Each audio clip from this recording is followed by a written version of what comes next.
Интересное явление.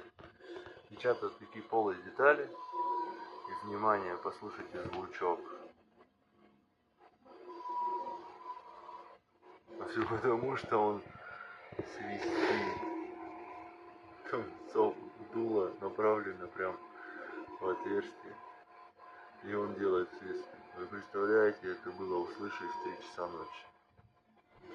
Я чуть с ума не сошел. И да, качество печати я все-таки добился, что у меня кончики больше не страдабельные. Относительно неплохое качество. То есть, ну, буквально вот отсюда ты уже вообще ничего не видишь.